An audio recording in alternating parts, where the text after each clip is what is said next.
Disney's Snow White has officially hit theatres, and despite all the negativity towards the movie, it ended up being a pretty solid adaptation of Snow White overall. Today I want to address why Disney's Snow White is a faithful adaptation to the animated movie and why people should give it a chance. Quick disclaimer, this will delve into spoilers for Snow White, so if you haven't seen the movie and don't want things ruining for yourselves, then now may be the best time to check out. With that being said, let's dive straight in. Okay, I'm not here to say that Disney's Snow White is a masterpiece in movie making, nor am I here to say it's going to win any awards overall, but I am here to say that as a long-term Disney fan, as a huge fan of Disney's original Snow White and the Seven Dwarfs, this movie is a lot better than the internet is making you believe. I'll get into some key facts, as I think most people who will watch this video haven't enjoyed this movie, but hopefully this can provide some extra clarity on why you may have judged this movie wrong. This movie included a lot of what Walt Disney himself wanted to add to his own Snow White movie. The storyline between Jonathan and Snow was how he originally envisioned his version of the prince. I did a video on the original plans, you can check it out on screen now. But Jonathan embodies what a limitless form of storytelling can now do. The prince was always supposed to be a character that had a deeper connection with Snow.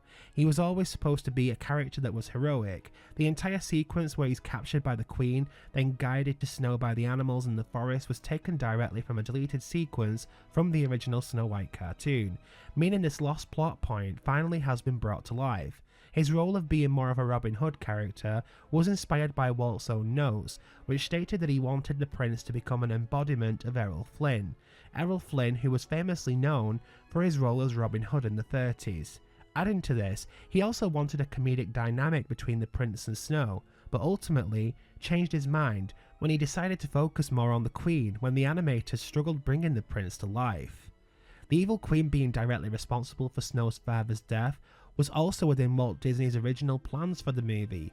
His initial plans for the evil Queen were for her to admit to causing the king's death. She'd also have discovered her craft for the dark arts externally and would have used them to take over the kingdom. In Walt's original story for the Queen, she'd have signed her soul away in order to harness the magic of the dark arts, which explains why it eventually claimed her life at the end of this movie. And this is yet another edition of the movie that was very faithful to what Walt originally wanted. Learning about Snow White's mother and how she died is taken directly from the original Brothers Grimm novel. The beginning chapters explain to the reader about Snow's mom and how she gave birth to her and named her Snow. It goes on to explain her death and the impact it had on Snow White and her father. This is all featured in the live action movie and wasn't present in the cartoon at all, making this aspect more faithful to the source material.